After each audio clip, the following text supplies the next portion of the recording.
is this going to work or not? Well, here's your lucky day. Ours is a brotherhood that has been sustained by our musical relationship. I hope I've made the rest of the band proud.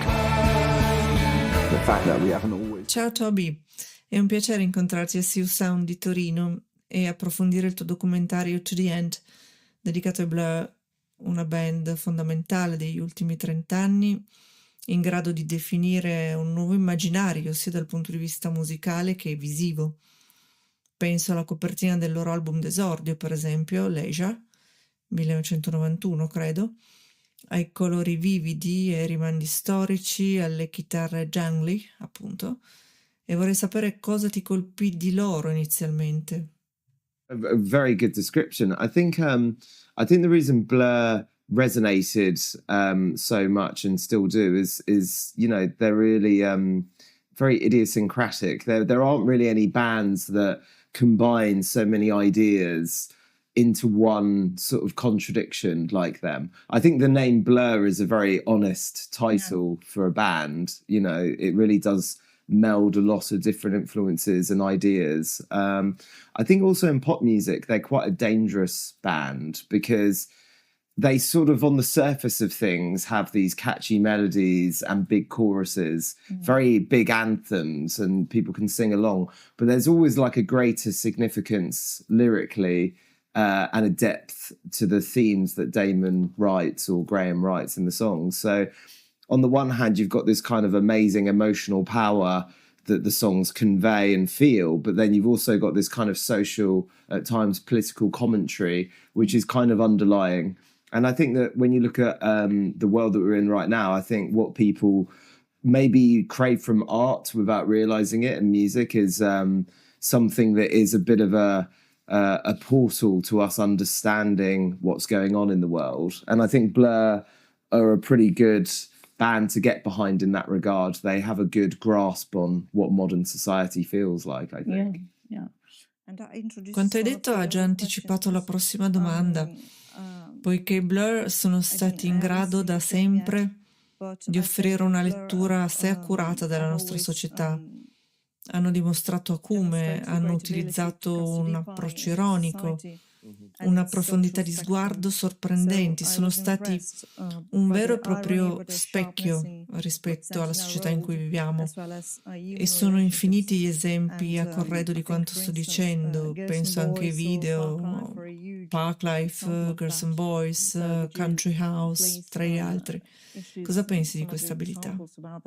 Oh no, happily so. I think the thing that's powerful about their music is that there's also humor and satire, and I think there aren't many bands that came out of that era that were quite as satirical or as funny. Everyone took themselves quite seriously in the mid-90s, a lot of the bands, some of them were playful, but Blur really, they were very brave, they kind of had this slight cheeky wink at times. But then what was great is that after they established that persona, they then destroyed it. And they completely reinvented themselves, not once, not twice, but pretty much every album. Yeah. So whereas most artists or bands get lost in a bit of an era and maybe don't ever escape that era and become, nostalgia acts for the period that they were popular, Blur kept sort of smashing their own glass as to what it was to be Blur. And I think from an audience and a fan perspective, they probably lost a lot of fans, but they always gained new fans, Yeah, even mature ones, I think. Yeah, definitely. They were very old people. Yeah, totally. Well, I think in order to be progressive as an artist, you've got to be willing to lose everything. In order to make great art, you need to not care about what people think, and and I think that's what they did. I think they took some very big risks for a pop band in the 90s, but that's why, 30 years on, they're still talked about. There. Yeah, of course. A questo proposito mi viene anche in mente il fatto che tu hai lavorato al documentario su Liam Hemsworth e in effetti emerge un approccio totalmente differente rispetto alla musica, al palco, alla scena musicale di quegli anni, ma anche a quel che è venuto dopo. Tu stesso avrai realizzato sulla tua pelle attraverso il tuo lavoro, che tipo davvero di identità diversa hanno rappresentato, continuano a rappresentare e quindi che cosa ci raccontano. Yeah, I don't think even Noel Gallagher or Liam would disagree with that. I think that, they serve different purposes. Their agendas were very different, even though both bands at times were hedonistic and had a good time, Oasis were for the people and for the, it was about big shows and pushing it as far as they could commercially even. Blur, they come from an art school background and they mixed with artists and they listened to experimental music, and that's going to influence their entire approach to making music and their risk taking. So, but they're equally relevant, sometimes what you want to do is just have a few drinks and put on a really big rock song and sing along. And, and in that regard, Oasis were and are, unrivaled in modern music for that sort of thing. But, I think for me personally, what I look for in artists generally is I'm always looking for something that's pushing things forward, especially because we live in a really strange time in society at the moment where, a lot of things are very uncertain. And I think that it's up to artists to convey the confusion, to challenge the idioms and the problems that we have. And in that regard, that's what I love about a band like Blur or Radiohead, is that those kinds of groups are holding up mirrors to society for us to learn from. Sure. Ci sono delle similitudini tra il tuo approccio al lavoro e quello dei Blur? Penso alla logica DIY, a quanto tu stai facendo al Transgressive Records, a quanto sia romantico tutto questo. E mi sorprende il fatto di trovare ancora questo tipo di approccio e di attitudine anche in quanto hanno fatto i Blur in questi anni, che nonostante i numeri, nonostante abbiano raggiunto un pubblico sempre più vasto, ancora riescono a mantenere una dimensione intima e assolutamente personale. Questo mi commuove, lo trovo fantastico.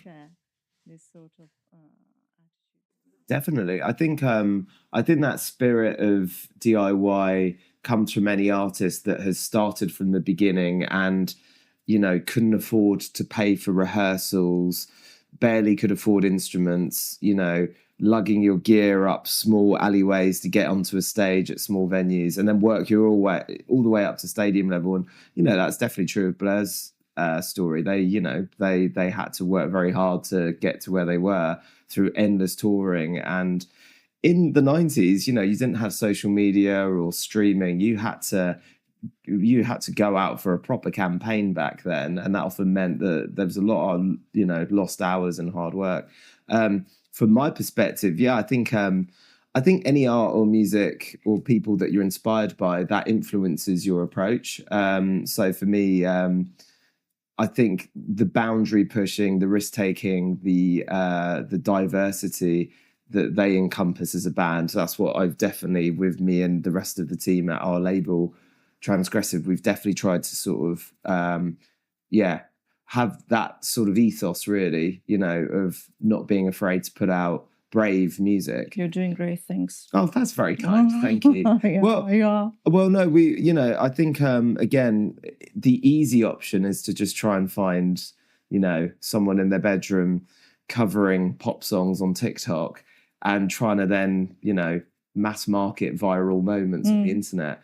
But that to me is just, it's fast food, isn't it? Yeah. I'm much more into sort of something that's a bit more nourishing and a bit more challenging, And again, like without trying to sound too lofty, I do feel like it's a responsibility, whether you're an artist, the moment you go on a stage or whether you're a label and you put some music out, given what is going on in the world, I don't want to look back when I'm an old man and go, why did I not put out more adventurous, brave music, because the world really needs to be challenged right now. We can't just keep allowing dictatorships to rise, which is what's happening. And we've seen this all before. So for me, like, it comes from counterculture and it comes from art. and it comes from bravery. So, definitely trying to do that in the small ways that I can. Really? Really. Puoi dirmi quale metodo hai utilizzato per selezionare il materiale che hai confluito all'interno del documentario? Hai seguito il gruppo per un lasso di tempo piuttosto lungo? Vorrei sapere qual è stato il criterio di scelta tra tutto il filmato. In the film. Well, at the beginning, I had some sort of like very clear ideas about what I wanted it to be as a documentary. The band have had a few documentaries made about them over the years, but this one, because they were about to do their biggest ever performances at Wembley Stadium, that was a new challenge for them. So I really wanted to kind of get the human side of them, undertaking this big challenge and showing the effort and the energy required. And then also, they're in their mid-50s, they're not 20-somethings anymore. So I thought it was important to reflect that, in a sort of hopefully like balanced level, but just to showcase, it's not necessarily as easy as just sort of being a child and getting on a stage. It's there are certain kind of physical and emotional things that they've gone through now that make it a bit harder. Yeah. And also just, as you get older, you get more reflective, don't you? You think more about family, friends, relationships. Relationships drift apart, relationships change and evolve. So I wanted to explore their relationships with each other. I mean, in a weird way, it's kind of, the whole thing is a bit of a, as we like to say in the UK, a red herring, where it's misleading the audience that it's just about the band's history and going to play Wembley. You see all of that stuff in there, but really it's about relationships and about dynamics of old friends trying to do something new. And it's been really nice to be in cinemas and to get feedback from people that have seen it and see what they connect to. And also other musicians have messaged me watching this and saying this is what it feels like to be in a band, and the challenges of it, because although there's the glory of being on stage and people loving your work, there's also all the hard work and the things that drive you mad about it. Yeah, I think it's very difficult to cope with that kind of life. Definitely. Actually, yeah. And even if you're successful creatively and commercially like Blur, doesn't mean that it's an easy path, And I think the film showcases that effort that's required, but hopefully then also the triumph of achievement at the end when you see what it's all for, when you see 150,000 people at Wembley Stadium over 2 nights, you're like, oh, that's why you do it, So. A questo proposito ti chiedo come ti rapporti al passare del tempo rispetto al tuo lavoro, intendo sia quello alla Transgressive Records, ma anche al tuo lavoro di regista e poi alla tua dimensione umana privata. I mean, it's a good question. I think I just turned 40 and I don't know, it's I had a really big 40th birthday. I think if you're getting older, really embrace it, because you can't control it, and so many celebrities in Hollywood are just trying to change their faces, and it really saddens me because everyone's beautiful. Wrinkles are stunning. They are the story of our lives, and if we try and change the story of our lives, we're changing who we are. So for me, we've got no choice to change, declining hair or wrinkles and things like that. So you just got to embrace that side of it. And as it relates to your work, I think if you're a creative, if you keep working hard at your craft and your discipline, the potential, whether you're a writer, a songwriter, musician, director, whatever, the potential is to become better as you get older because you are acquiring more knowledge and you're getting more perspective as you get older. So I mean, who knows if that's true for myself, but that's definitely what I'm aspiring to, is to hopefully in 10 years when we next catch up about something, hopefully, for you as well as me, we'll both have moved forwards in our own work and we feel we're doing our best work at that point. I'd like to believe that. And even in this film, you see the band in their mid-50s, they're not just playing old songs, they're making a new record. And that record that they made arguably is as good as any record they made in the 90s. So it's possible to keep doing your best work. It might all be in front of you. It's all still to come, hopefully. Yeah. Per finire, a cosa stai lavorando ora?